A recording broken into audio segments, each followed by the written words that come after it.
Hi, I'm your host, John Engel. This is Boroughs and Burbs, episode 84. If you're watching the video on YouTube for the first couple minutes, the audio and video are going to be a little bit out of sync, but that gets corrected. And with that, let's begin.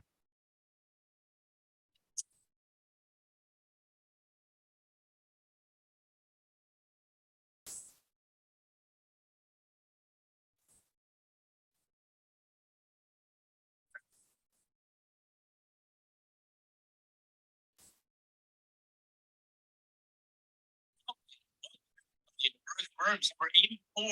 I'm John Engel of Douglas Elliman in Connecticut, and I'm Roberto Cabrera on the Upper West Side of Manhattan, and I work for Brown Harris Stevens. world headquarters for Boroughs and Burbs on West 78th Street. Thank you, Roberto. I want to thank our sponsor, nonprofit Grace Farms, right here in New Canaan. Folks at Grace Farms are passionate about making the world a better place. One of the ways they're doing that is they've launched Design for Freedom, an initiative to end forced labor in the materials that go into our homes, our offices, and public spaces. So we asked them, how can we help? And they said, first, go visit Grace Farms, have a cup of tea with Frank in the tea house. And then second, consider giving Grace Farms coffee or tea subscription as your next closing gift. Today, I have to admit, I'm a little nervous. New season, new time slot, new network. You can find us now on the Variety channel at voiceamerica.com for the first time. And we've got Andrew in the control room looking down on us, making sure we don't screw up. And so let's begin. Our very special guest is Steve Shull, Super Bowl winning captain of the Miami Dolphins, a super realtor and a coach of super realtors.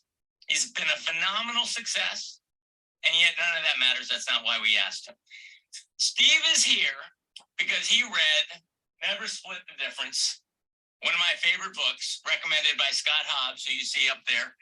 Scott Hobbs said, you have to read this. And I'm like, yeah. No, you have to read this. And when I did, I was blown away. Groundbreaking book. Steve apparently had the same reaction to Never Split the Difference and the concept of tactical empathy. So unlike the rest of us, he actually called up Chris Voss and said, let's work on the sequel. And they have just come out with The Full Fee Agent, which is the sequel to Never Split the Difference. I have it right here. It's my new favorite book. It is groundbreaking. And with that, Steve, welcome. Why don't you give our listeners an overview of the new book? As you mentioned, well, first of all, thank you. My voice is a little rough today, so I apologize for that. Like you, one of my clients gave me the book Never Split the Difference. They were at a book signing in Malibu, and Chris was there. And one Saturday afternoon, 7 odd years ago, I started reading the book. And somewhere, as I was reading, it dawned on me that I had gotten everything totally wrong as a real estate coach. For 25 years, I was the guy trying to take emotion out of everything and boil it down to fact, logic, and reason. And in reading the book, I had the big aha that you cannot overcome emotion with fact, logic, and reason. And what drew me into the book was the title, Never Split the Difference. All of you know in real estate, that's what every agent does. In every negotiation, everyone just splits the difference. And so I reached out to Chris. I spoke to his son, Brandon, first. We had a great conversation. Then we got Chris online. I said, Chris, everything that's in that book applies 100% to real estate. And we started working together. We started putting on some negotiation seminars, and then ultimately led to writing the book together, which came out at the end of last year. It is a great book. Now, I want to just give a little bit of background. You were, when you say you threw out the playbook, when you began your real estate career, you did 53 sales in your first year. You were not an ordinary agent. You were a guy who put together a game plan, just like you would do for the Miami Dolphins, and you executed on that. And one of the things they told you to do in those days was knock on a lot of doors. The amount of business you do is directly dependent on how many doors you knock on and how many cold calls you make. Does that work? When I got in the business, and this is 1991, so this is going way back. And not a good time. No, the worst real estate market you could imagine. A multiple offer back then, that was buyers writing offers on multiple properties to see which one they get the best deal on. And if you got a listing sold in 90 days, that was a miracle. We were taking, 1-year listings, 2-year listings. Top agents were carrying anywhere between 100 and 300 listings. It was a completely different market. Anyway, I started out going to some real estate seminars, and I was given 4 options in terms of doing business: cold call, door knock, expired listings, for sale by owners. And I was not going to cold call. For sale by owners, that didn't appeal to me in any way either. And so by default, I started knocking on doors. I started with 25 doors a day and worked up to 200 doors a day. It take about 4 hours to do that. And then I called every expired every day. So I was prospecting 4 to 5 hours a day. And it started out slow. 9 months into it, I had 40 listings and 0 escrows. And I'm thinking, am I doing something wrong here? And then in another month, the floodgates opened, had 10 sales, and things kind of took off. As you mentioned, I closed 53 deals with a partner in year 1. In year 2, we were on track to do 100 transactions. And I came up with the idea of creating a coaching program for real estate agents back then. And, they had plenty of trainers speaking and doing workshops, but I was actually the guy that came up with real estate coaching. And I've been coaching 31 years now. I've done a lot of consulting. In 2007, opened up a brokerage out here in Southern California called Telus Properties that was ultimately bought by Douglas Elliman. So I've had a lot of different experiences in the business. So what's fascinating to me was that the playbook said you got to knock on a lot of doors, you got to connect with a lot of people, you got to fill the sales funnel. I think most of the people in this room, doesn't matter what your industry is, are familiar with the sales funnel approach. And you have to fill that sales funnel. You've got to reach out to a lot of people, and then you basically calculate your batting average. Am I successful half of the time? Do I have a good batting average? And what can I do to improve that with a better listing presentation? 2 of the principles in the book are, one thing was, don't worry about how much business you're doing, but how you're doing your business, and the numbers will take care of themselves. So that is a radical new approach to the business, not to focus on a massive sales funnel to feed a massive pipeline. Can you talk a little bit more about what it means to talk about how to do the business instead of how much business as a focus? Yeah, the coaching has evolved dramatically. I was into the numbers and goal setting and planning and all that stuff that everyone's been around their entire life. And then about 3 years ago, really got clear that the universe is going to do what the universe does. And the idea that we have any control, that we have any ability to manifest anything is complete and utter nonsense. And we'll get into that a little later. So I've gone full circle. In the beginning, though, what made sense to me up front was the progression. Contacts equal leads, leads equal appointments, appointments equal listings, listings equal sales. Like I got that in the first 2 minutes, and that's what I went and did. That's why it was all about making 50 contacts a day. And if I made 50 contacts a day, ultimately that would equal 50 sales a year. And I preached that stuff for a really long period of time.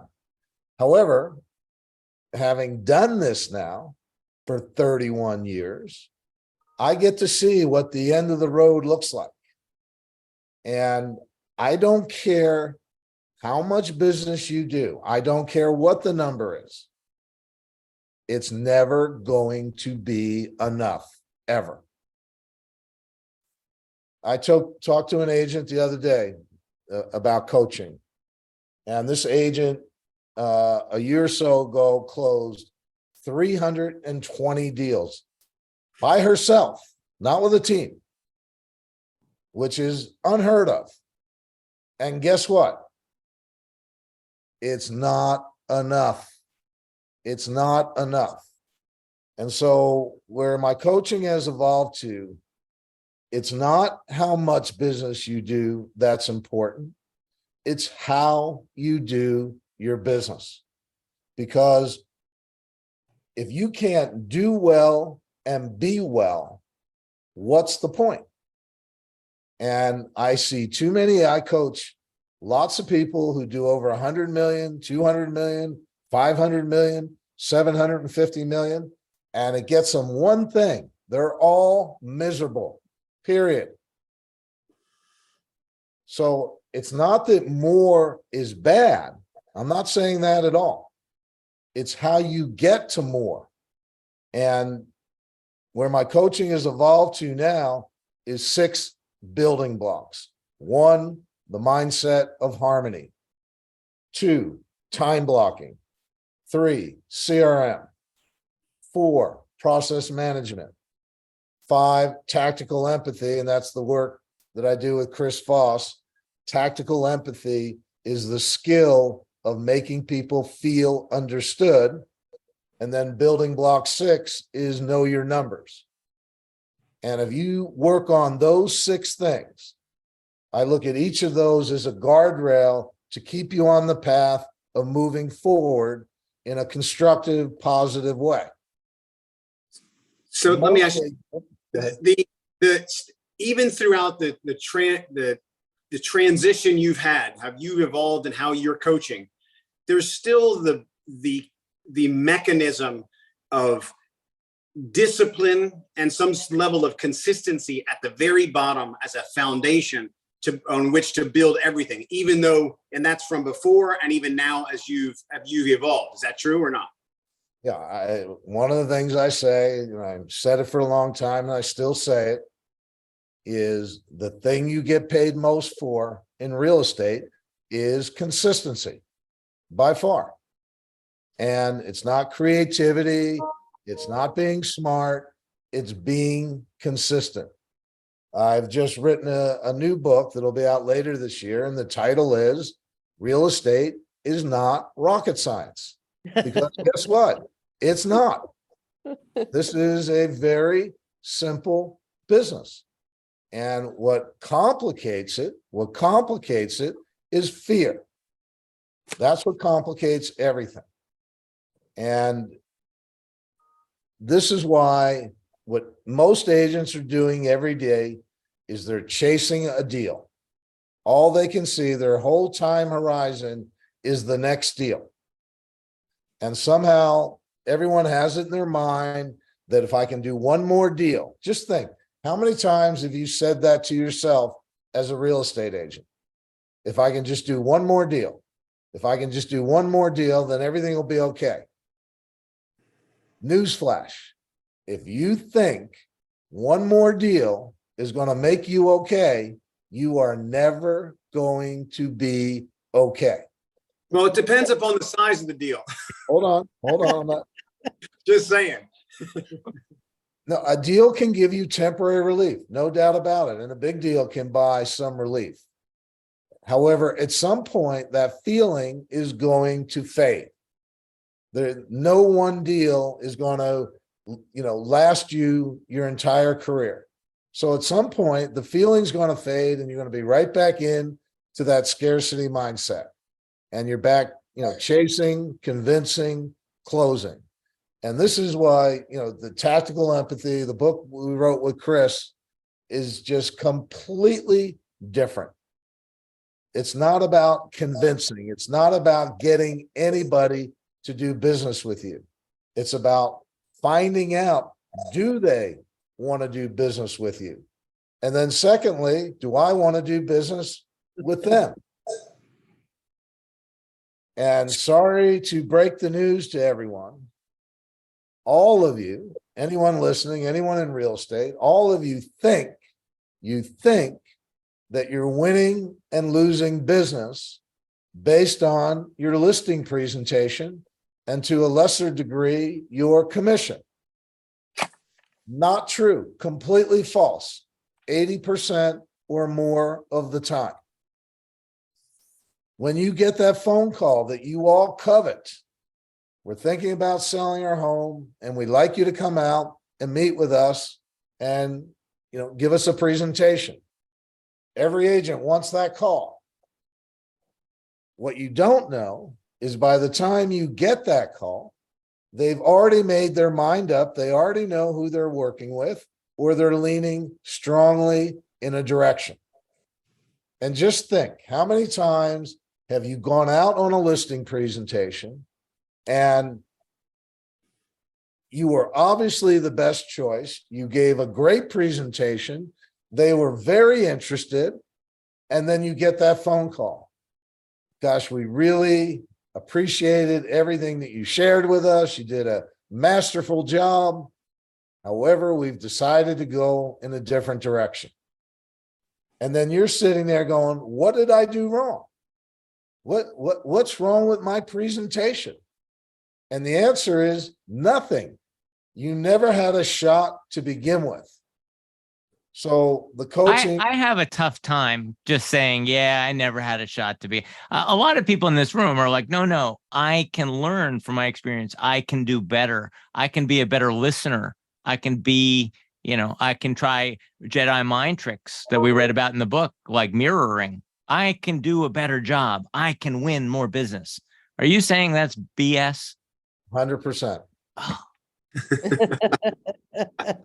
What you can get better at, and which will serve you more, is being able to determine whether you're the favorite or the fool.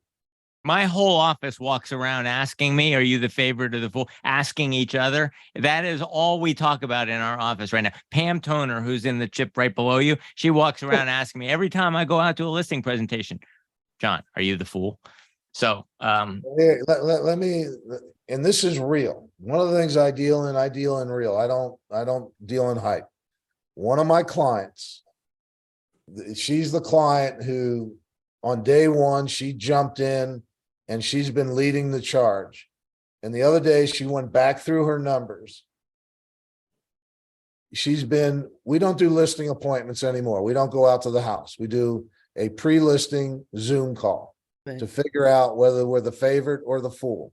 And that can be done in 15, no more than 30 minutes. Anyway, over the last 4+ years, she's been on 500+ pre-listing Zoom calls. She's taken 107 listings. This is in San Francisco. This is in a major market. She's taken 107 listings without going out to the house. 90% of those listings are at 6%, her keeping 3.5%, when everyone in her marketplace is 5 or less. And the only reason they're not all at 6%, because sometimes she co-lists property with another agent and they're not willing to ask for 6%. And she doesn't fight that battle. So, and she is not the only one who has made this transformation and has benefited. What tactical empathy does, much more than money, it gets you back your time because you're not wasting it on business you were never going to get. She calculated out that she has saved 90 days over the last 4 years. 24 hours in a day, 90 days. That's how much time she has saved by not going on appointments that she was never going to get. I have a tough time with this. How do I square tactical empathy, being a good listener, being fully committed where you feel like you're the only person in the room, and yet and saying, but I'm not going to come see you and I can do this over Zoom? I have to say it sends a signal to my prospect that I don't have time to learn about their house and I don't have time for their business. Once you understand the process, in many ways, you're making the point for me in this way. What's different, the thing that drew me in was the idea of making people feel understood. No one has ever taught you this in your business. They've taught you to ask questions. They've taught you to understand what's going on. However, no one has taught you how to make people feel understood. And what we don't realize, until someone feels understood, they can't hear anything that you're saying at all. They're just trying to make their points. Hold on. Just what signals or signs are you looking for in the conversation to know if you're the fool or the favorite? Because you're not doing this strategy of, should I go first? Should I go last? Okay, I'll walk you through it. So here's what a pre-listing Zoom call sounds like. You're going to get on that call and you're going to say, if you don't mind, one of the things, part of this methodology, we always ask things, what are called no-oriented questions. All right. If you don't mind, would it be impossible for you to share what's going on? Now we're going to get clue number one. Do they open up and tell us what's going on in the situation?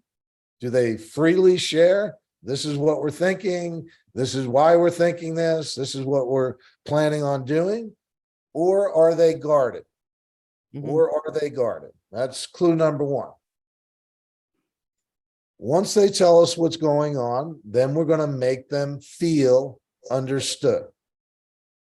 It sounds like, it seems like, it feels like, you're probably thinking, you're probably feeling. What we're targeting is a that's right response. Not you're right, that's right. And when someone feels understood, you'll actually feel the energy. Two chemicals get released in the body when you make someone feel understood. First chemical, oxytocin. That chemical bonds people to you, and it also promotes truth-telling. There's an actual chemical release in the body. The second chemical is serotonin, which makes people feel satisfied and less demanding. That's how powerful making someone feel understood is. From there, we're going to go to what we call proof of life. And this comes from the hostage negotiation world. And proof of life is simply, I'm curious, of all the real estate agents What you called, why me? And then you don't say another word. And you listen to the answer. The answer they're giving you is their perceived value of you. So if you get an answer, well, our neighbor highly recommended you. You did a great job over there. They raved. They said, we've got to talk to you. We went on your website. We love, everything we saw on the website. We looked up your online reviews, and we loved the review that Sally Smith when she called you this, that, or the other thing. What you're looking for is a robust response Okay. versus I'm curious, why did you call me? Right. Well, we were driving around the neighborhood and we saw your sign, or we got a postcard in the mail, or we threw a dart at the dartboard and we came up on your name. So how they answer the question, why me, is a big indicator. Okay. Some other indicators. Do I fit the profile of what they're looking for? Remember, past behavior is the best indicator of future behavior. So what have they done in the past in terms of working with a real estate agent? Did they work with someone they know, or did they work with a top agent? How have they made choices in the past? Do I fit the profile? One of the clues, are they calling you or are they calling agents? There's a difference. Once you start listening, are they actually calling you or are they calling several different agents? Is the conversation collaborative? Is it back and forth? You've all been on, appointments where all they want to do is ask questions. All they want to do is gather information. That's a pretty good sign that you're the fool in the game. Can you make an emotional connection? Can you get the that's right responses? And then ultimately on the pre-listing call, one, you're going to bring up commission right up front.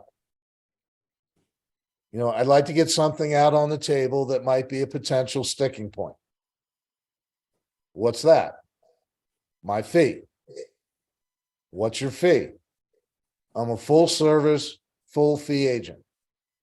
I charge 6%.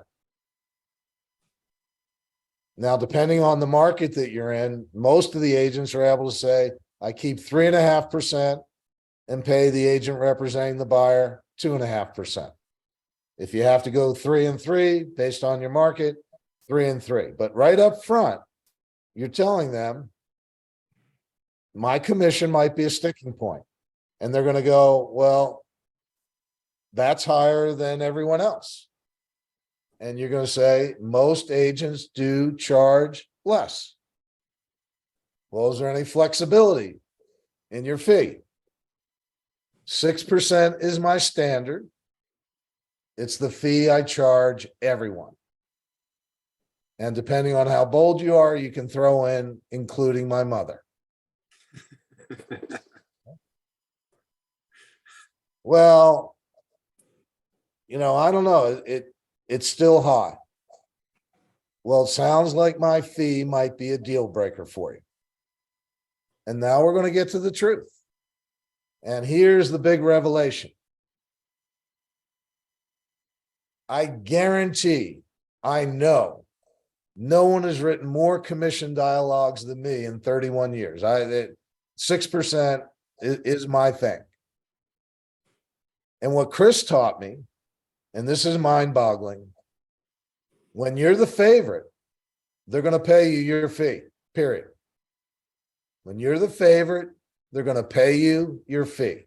They may push back once. They may push back twice. They're going to pay you your fee. When you're the fool in the game, doesn't make a difference what your fee is. Now, caveat, 20% of the time or less, I might be able to talk someone into doing business with me. John, getting back to your thing, I'm gonna get them, I'm gonna blow them away with all my knowledge and all the things I do. The way we coach, we're walking away from that 20%. We're conceding. We're not going after that business, because when you convince someone to work with you, now they have a very different level of expectation, because you got them to change their mind. Now they expect a lot more. And so it creates a very different dynamic. And I've had to do what? I had to compromise my fee to get the business. So on some level, I'm a little resentful that I'm not getting my full fee. And so commission, getting a full fee really comes down to whether you're the favorite or the fool. And this is the concept. You either buy into it or you don't. I'm not, you, all of you have to make up your mind. I bought in hook, line, and sinker. The clients I'm working with are having unbelievable success in terms of working with this. They're no longer chasing after business they're never going to get, and they're getting paid what they're worth. So let me ask you something. Before, when your philosophy prior was essentially facts, logic, and reason, and you could convince somebody, right? There's still a component of that now.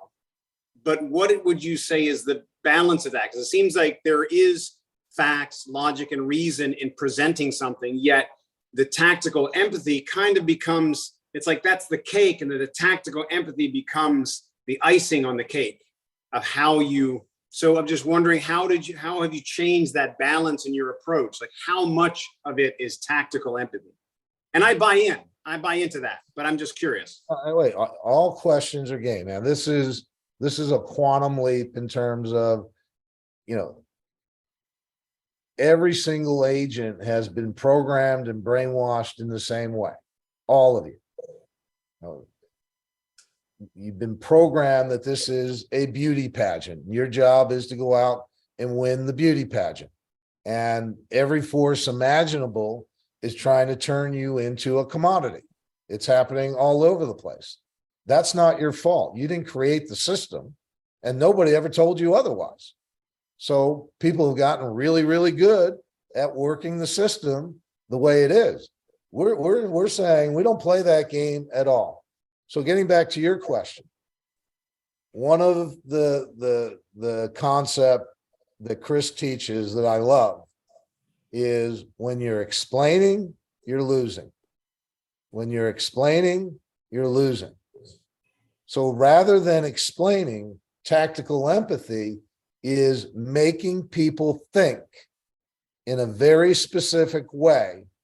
And that very specific way is making them think in terms of reality.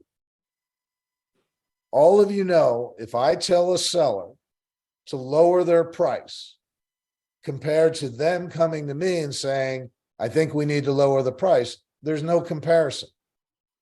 So where tactical empathy comes into play, rather than convincing, rather than explaining, we're going to use what are called calibrated questions, how and what questions, and we're going to guide people to where they need to go.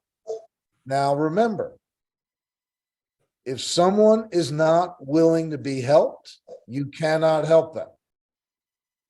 If I insist that my $1 million home is $2 million, and I believe it 100%, I cannot help that client. I can only help the client who's willing to think about what's going on. We had a situation the other day. It was in San Francisco. The property had been on the market for 10 days. It was going into the third weekend. And the agent felt the property was high from the beginning. They had activity, however, no offers.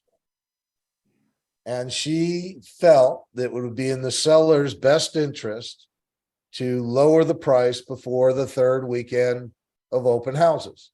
She felt if we went past that, she was going to lose momentum. She also knew that there's no way the seller wanted to lower the price because he had expressed it. He had all his rationale. And so she decided, all right, I'm just going to plant the seed. I'm not going for the price reduction. I just want to plant the seed of the price reduction. And she started having a conversation. I know you're not going to do this. I know you think it's way too early. I know this is out of the question. That's the no-oriented stuff. Remember, your whole career, you've been trained to get to yes. Your whole career, get to yes. When you're trying to get a yes out of somebody, it creates resistance. No, on the other hand, people love to say no. It makes people feel safe and protected. And if you want to try this out, an experiment that all of you can do for the next month, rather than saying, is now a good time to talk, always say, is now a bad time to talk. You'll see a dramatic change in response. Is now a bad time to talk? No, it's fine. So anyway, so she started off the conversation by saying what? There's no way you're even going to consider this. No way. That's how she started it off. And she let him talk, and she let him talk, and she let him talk. The conversation started on Tuesday. By Friday, she had a $200,000 price reduction, and she had the property in escrow. All him coming to his own conclusion. She didn't do any convincing. She just made him think. And he started out, no, I'll never do that. Yeah, I know I should do that. We're going to wait. You know what? Let's just do it now. And she was just the facilitator. She wasn't telling him to do anything. And so, again, tactical empathy, rather than telling people what to do, rather than explaining. Ask yourself, do you love to explain to people what they should do?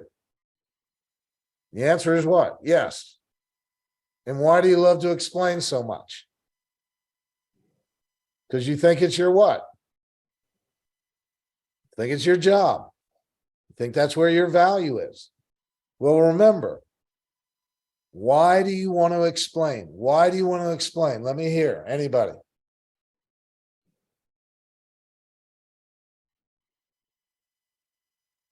Because you're in control. Shows how smart you are. The reason, if you really get clear why you want to explain, is you want to feel understood. That's why. You want your clients to understand you. That's why you're explaining. That's why you're convincing. That's why you're telling. Well, guess what? They want to be understood. And it is about them. It is not about you. Not even a little bit. Not I mean, even. I feel like, hey, don't we have to get to know each other? Don't we have to form a bond? Don't they have to understand what kind of an agent I am? What kind of an, how do I think? The quality of my thinking. It's all BS. They've already made their mind up. Again, by the time you got there, they've already either picked you or they're leaning strongly in a direction. And one of the big truth serums that we use on that pre-listing call, and you want to get it in as early as you can without rushing it, is at the risk of not wanting to be presumptuous, would I be wrong to assume that we're going to be working together? And there's only two ways to answer that question. Yes, we're going to be working together, and every other answer. And if you don't get a yes, then that means what? The fool. In the game. You're the fool in the game. And now you got to exit gracefully. I want to remember this. Hold on. Remember this. If you're the favorite, they have no reason to withhold that information from you. They have no reason to make you sweat. So whether you think you're the favorite or whether you think you're the fool, when you go, at the risk of not wanting to be presumptuous, would I be wrong to assume that we're going to be working together? There, you get right to the truth. And again, all of you, yeah, but I didn't tell them what I do. I didn't show them my value. We're not talking price. We're not talking home preparation. We're not talking marketing. We're not talking any of those things because it doesn't make a difference. They either want to work with you or they don't want to work with you. And if they want to work with you based on your price, then no, thank you. Can I we want to go get back? back. Can we just go back for a second to the conversation of when you said, I know you're never going to do this, and you're essentially, you're planting the seed for a price reduction. You're never going to do this, but what's the rest of that? Exactly. You probably think it's way too early. You probably think it's premature. You're probably wanting to go through the weekend and see if we get any response. So again, we're just planting the seeds and letting them percolate. You know, you telling someone they need to lower the price goes nowhere. Them coming to you and saying, you know what, I think we need to lower the price. But what about facts, logic, and reason in that sense? Listen, we've had 40 people through the door. You know, we've had no offers. Showings are slowing down. That's facts, logic, and reason. That's going to get someone there. What does that tell you? When you hear that, I'm talking to the seller. You know, when you look at that information, how do you interpret it? What comes up for you? So if we're giving them information, then what we want to know is how they perceive that information. Right? We're not trying to one of the things is taking this idea that I never want to convince anyone of anything. And when you make that your standard, that you never want to convince anyone of anything, it changes your game. It changes the game dramatically. Because again, in this paradigm that we're coaching to, I'm not trying to get the business. What I want to do is find out, do they want to work with me or not? And then, do I want to work with them? So whether it's a yes or a no, it doesn't make any difference. It doesn't make any difference. And getting back to the earlier point, if I'm doing business in a certain way, then I'm okay. I'm okay. I know if I keep showing up and I keep doing business in a certain way. I watched an interview with a young track star. His name was Noah Lyles, Noah Lyles. And at the time, he was the world champion in the 200 meters track and field. And he was talking about a conversation he had with his coach. And his coach was explaining, world records don't get broken when you're ready. World records get broken when the day is ready. And what he meant by that, the athlete, may be 100% prepared. However, if the temperature isn't right, if the wind isn't right, if the crowd isn't right, if the track condition isn't right, if the lane placement isn't right, all these things that I have no control over, if they don't line up in the right way, guess what? I'm not breaking a world record. Real estate is no different. Every single sale is a miracle. It's an absolute miracle. The fact that you can go through this process and people actually get to the finish line, it's a miracle. And so what we're coaching to, I need to be ready every day. I need to be ready when the client's ready, when the day is ready. I don't dictate. When a buyer buys. You know, I see all these trainings, how to get the buyer off the fence. That's complete and utter nonsense. No buyer is consulting with you about what you think. And okay, you think I should buy? All right, yeah, I'm going to buy. It doesn't work that way. You can't get buyers to buy. You can't get sellers to sell. They decide when they want to buy. They decide when they want to sell. Now you can facilitate the decision-making process You can't make anybody do anything. There's 8 billion people on planet Earth. Why in the world is the universe going to do what you want? Why in the world is the universe going to do what you want? Your entire life, you've been brainwashed with this nonsense. If you want something good to happen, you have to make it happen. Now you guys are going to throw me off the air here. Thinking about Napoleon Hill, Think and Grow Rich. What the mind can conceive and believe it can achieve. What utter nonsense. Okay, that's magical thinking at its best. Oh, I'm going to sit here and I just need to conceive and I need to believe. And if I hold that thought and I keep at it, then I can manifest whatever I want in this world. Really? How's that working out for you? How's that working out for you? Look at your life. Look at your life, your entire life. You've wanted things to happen.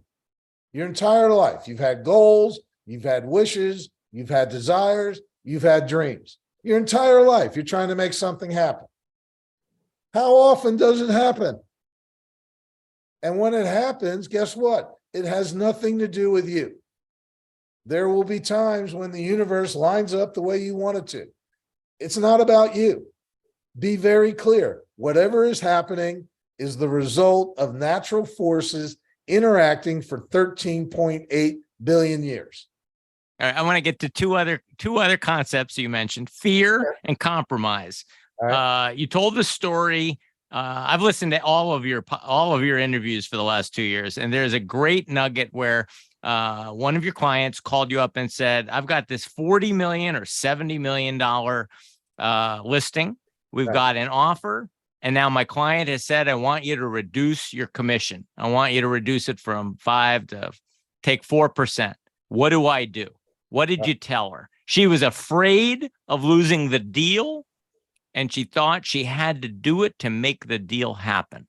And we're all afraid all the time of letting the deal slip through our fingers, and that we have to give a little to make it happen. All right. So this is, I get a call 11 o'clock at night, which I never do. And it's a long-term client of mine. We've been coaching for 20 plus years. And she goes, "I need your help." I go, "What's going on?" She had double-ended a $70 million listing. Do the math. It's a pretty nice paycheck. Right? However, the client was coming back and saying, "Look, I think you should give 1% back. That's a lot of money. I think you should give 1% back." And the agent's freaking out. They're asking for $700,000. Yeah, it's a big paycheck, but that's a big ask. And so I say to her, this is what you do. You get the seller on the phone. You say, "Look, I'm incredibly sorry." What are you sorry about? "I owe you the biggest apology." What are you talking about? Obviously, I did a horrific job in getting your home sold. What do you mean? You did a fantastic job. Well, obviously, I didn't, because you're asking for a percentage point back. I can only assume that's punishment for the awful job that I did. Seller said, "Fine." End of story. That is a true story. Now, there's no way that agent would have ever done that in a million years. No way. She was sitting there in an absolute panic because in her mind, what was going to happen? She was convinced she's going to have to give up 700 grand. And what agent wouldn't give that up to make, $1.5 million? So anyway, that is a true story. So what happens in a situation? Let's just say the seller says, "Look, with all due respect, you're going to make a lot of money. And yes, it's $70 million, but that's because I'm buying something that's $70 million. I could be buying something that's $30 million. There's no difference. You're still getting paid a lot of money. And and it's the same amount of work. And I love the job you've done, but it's a lot of money. And I think that, you should get, I just think that you should conceive a percent just out of fairness, and it just makes sense. Yeah, because I didn't get what I wanted on my $70 million listing. I've already compromised. I had it on for 75. So it sounds like you think I'm being incredibly greedy. A little bit. Just saying. So it sounds like you feel like you are overpaying me for the work that I did. No, what I'm saying is that if it was a $30 million listing, you'd make half the money and it would be the same amount of work.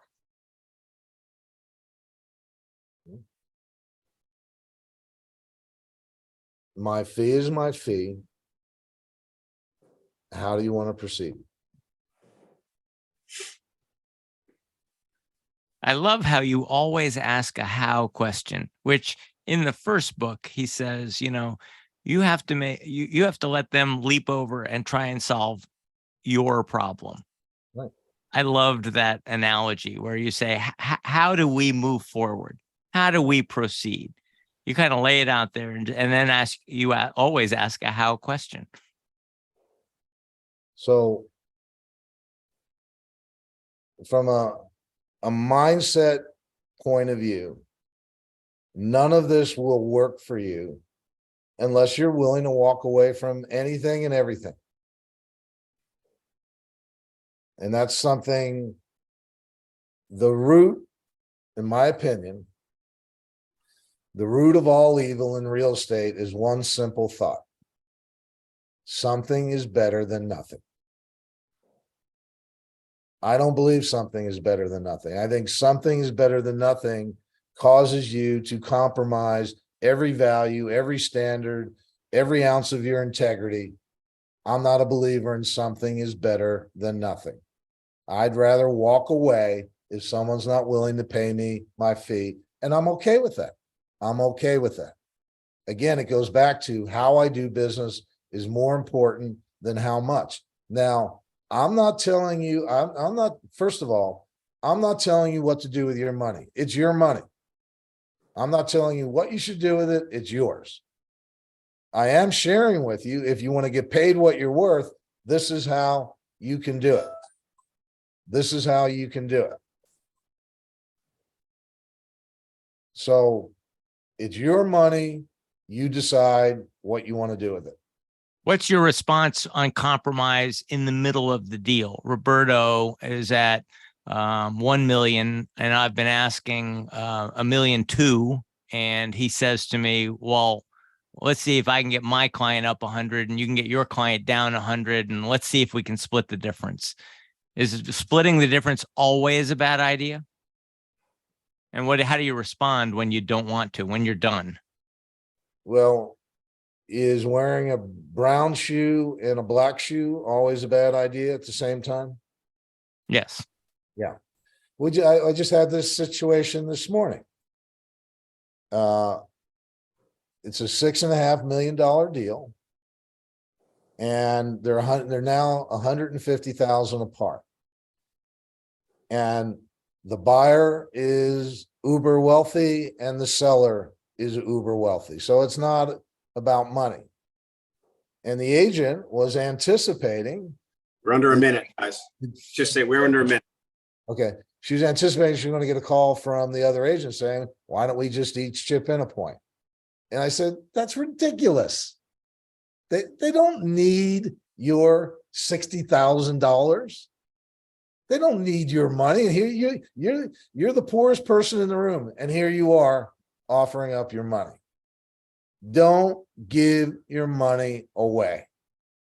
Compromise is never equal. Anyway, I appreciate the opportunity. Steve, thank you so much for being here. It's really, we've never been so quiet and just listened in an hour. That's incredible. We can continue the conversation. We're going to lose the live audience on Voice America, but I mean, if you'll stick around for a few minutes, I'd love to continue talking with you. I still have more questions. All right, I can do that. I can do that. So thank you, Roberto, my co-host in New York. Thank you, Steve Shull. This was an amazing hour. We've never been so quiet. Thank you to my sponsor, Grace Farms, for helping to make the world a better place. And we'll see you all next week on Voice America Variety Channel, Thursdays at 3:00 Eastern. Thank you, everybody. Well, All clear. Great job today, everyone. Fantastic show. Okay, You take thanks, care. Voice Have America. a great week. Take care. Thanks. Yeah, so I'm still on this, I guess, this compromise question. And because as you pointed out, it happens every day of my life. Well, why don't we just meet in the middle? Why don't we just meet the middle? And even the notion of my 6% fee, well, we should split it equally. And why should somebody earn more than the other? I mean, it's deep within us to meet in the middle.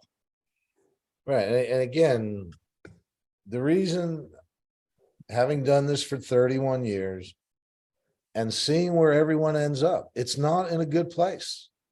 It's not in a good place. And the thing that should scare the heck out of every real estate agent is the idea that you're going to be in this business, because this is a 30+ year career. That's what real estate is. It's 30+ years. And do I want to be in business for 30+ years, busting my butt, doing a great job, have a great reputation, and I've got to give away my money in order to get a deal? Do I really want to be in that place at the end? No, I want to be at a place where I have standards. If you look at most agents, what they're doing, and again, you can hate me for this. First of all, I don't believe you can call yourself a top agent if you're not charging a full fee. I don't believe that at all. If Tom Brady is behind by 7 in a game, he can't go out and buy a touchdown. He's got to go out and do something.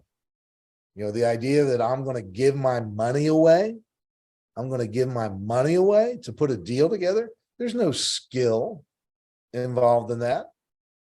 And more importantly, I know how hard real estate agents work. I've been one, married to one, had a company. I've been around realtors for forever. And you bust your butt. Nobody understands what you do. No one appreciates what you do. They all think you're overpaid. They all think they can do your job better than you. They're just not inclined, or they, don't have the time. And so if you don't stand up for your paycheck, who will? Who will? And there's something that I call the adjustment standard. We adjust to the standards we set in life. 6% is a standard. And when you make 6% your standard, it simplifies everything. Because I don't have to stress over anything. That's my fee. They want to pay it or they don't. We were talking about buyer broker agreement last night. I'm big. I don't know why anyone would ever work with a buyer without a buyer representation agreement signed. I don't get that in any way, shape, or form. And it's real simple. If you want to work with me, I work with a buyer representation agreement, and my minimum fee in working with a buyer is 2.5%. Okay. What does that mean? Well, this agreement spells out my fiduciary responsibility to you in helping you find, purchase, and close on a property. And in return, you're committing to me that if you buy a home, you're going to buy through me. And it also states that I'm going to be paid a minimum of 2.5%. And if for some reason the listing is not offering a full 2.5% to the agent representing the buyer, you would be responsible for making up the difference. And if the buyer says, well, why would I do that? Why would I do that? Very simple. If you want to work with me, you have to sign the agreement. If you don't want to work with me, then we're done. And that's it. But why am I going to chase around, especially in a market like this where there's little inventory in most marketplaces, bust my butt? You've all had it happen to you. You've all had a buyer that you worked with for a period of time, walk into an open house or somewhere else, a party, and buy away from you. Again, standards. If you're going to be in this business and you're going to thrive, you have to set standards. Going back to the initial discussion, it's having the discipline to stick to your standards. It's hard. It's I incredible. gotta go. I got a massive appointment. I gotta go. I'm gonna empathize the crap out of these people, and I appreciate it. All right. Thanks. Bye. All right. One last question for me, Sure. though. You Sure. said that I'm just going to read it. What does it mean to have a transactional oriented business? And how do I make the change to a referral based relational business? Okay. How do I build trust? And what is the role of transactional empathy in relationship selling? And all that means is that in your book, you say, stop worrying about how much business you do and start thinking about how you do business, and the numbers will take care of themselves. Most of your business will come through people who trust you and refer you to other. We all know that in the real estate business, that most of our business comes from referrals and people who appreciate our value. So how do I, if I'm still afraid of just basically getting away from a fill the funnel approach and move to a relational business, help me understand how to do that, how to fill up my relational funnel, build trust. So I would tell you, go back over the last 5 years, if you can, and figure out exactly how much of your business was a repeat and referral. And most every agent, at a minimum, it's going to be 50%, if not 60, 70, 80, 90 or more. That's where the business comes from. It's repeat and referral. However, most agents have a fascination of chasing after new people, and they do very little to cultivate the relationships and the people that they know. So my coaching is all around specifically building a repeat referral business based on the reality. That's where the business comes from. And I don't want to waste my effort. And so a transactional orientation, I'm focused on a deal. A relational orientation, I'm focused on cultivating relationship over time. I understand CRM. It's not a dumping ground. The only people that go in my CRM are the people I'm committed to being in a relationship with. I define that at a minimum of a phone call every 90 days. Everybody in my CRM is set up on an action plan, and I get my dashboard down to zero, meaning whatever my CRM tells me to do every day, I do it. So rather than chasing a deal every day, instant gratification, bright, shiny objects, I'm working my CRM. And I have faith, and again, belief that if I do that, I'm going to come out ahead. The human predicament, the predicament that all of you are in. Every day you continue to do the things that you have always done that have never worked the way you want them to, and yet you're still hoping somehow it's going to work. It's the classic definition of insanity. I'm saying to everybody, stop with the insanity, get smart. You hear work smarter, not harder all the time. The way to work smarter is understand it's a repeat referral business. And, the subtitle of the book, how to stack your odds, how to stack the odds in your favor as a real estate professional. The way you stack the odds in your favor is to focus on the people you know and the people you've done business with. They are high probability prospects rather than going after low probability prospects. You know, look at Zillow. Agents spend millions of dollars on Zillow. A Zillow lead is a 3% buyer lead, meaning I've got to stop what I'm doing, run out, show property to somebody I don't know, and 3 times out of 100, they might buy. That's why agents don't make any money, because they're doing that nonsense every day. Because, oh, I might get a deal today. So the 3 big paradigm shifts: we move from transactional to relational, we move from value to trust, and we move from hope to truth. Truth is the most efficient, cost-effective way to run your business. Agents love to live in hope. Any agent would prefer a maybe over a hard no any day of the week. I'll take a hard no any day of the week over a maybe. And so those, I put my 250 people everybody for whom I would send a Christmas card, I put them in my CRM. I reach out to them. I talk to them. I make them feel heard every 90 days. And I ask them for referrals. No, all you need to do, how you doing? If they want to talk real estate, they'll bring it up with you. Just think for a second. I'm a homeowner. I have a choice. I can work with someone I know and trust to sell my home, or I can work with a complete stranger. The choice is pretty obvious. Most people are going to choose working with someone they know and trust. The problem all of you have, you got in your head somewhere that nobody wants to hear from you. And that's why you won't reach out to your client. I make people reach out to past clients from 10, 15, 20 years ago. Literally, they haven't spoken in that long. And you know what the reaction is almost every time? Oh my God, it's so great to hear from you. You know, that call and how you make that call. Look, you probably don't know who this is.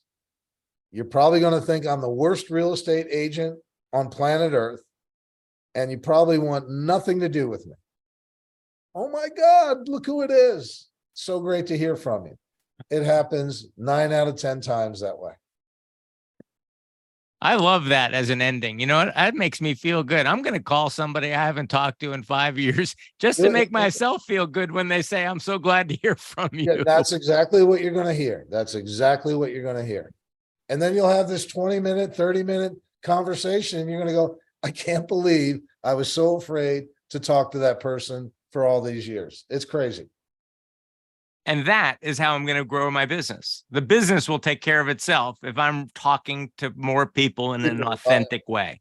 Right. And I'm positioning myself as a trusted advisor. And again, we're not trying to get anyone to do anything. You know, helping people buy and sell. It's sacred. It's sacred. It's the American dream. You're in a service business. The thing to remember, be of service to the people who are going to do business with you. Too many agents spend too much time being of service to people that are never going to be in business. They're never going to be in business with. Anyway. Thank you so much. This has been the most profitable hour. And I mean, I think it's going to just help my life. I'm going to probably lose a little bit of fear and let go and just allow myself to be the agent I want to be, instead of an anxious agent who's trying to grow for growth's sake. So, I mean, you look at you, you've got a great personality, you've got great energy, you're obviously committed to what you do. Remember, fear is the thing that slows us down. Worry, doubt, it never helps us in any way. Step one, let go of all your fear. Anyway, thank you all. Thank you, Steve. All right, bye-bye. Thank you all, and I'll see you all again next week. And you can all find the recording of this on both voiceamerica.com and on YouTube. Thanks, Steve. Thanks, everybody. Bye.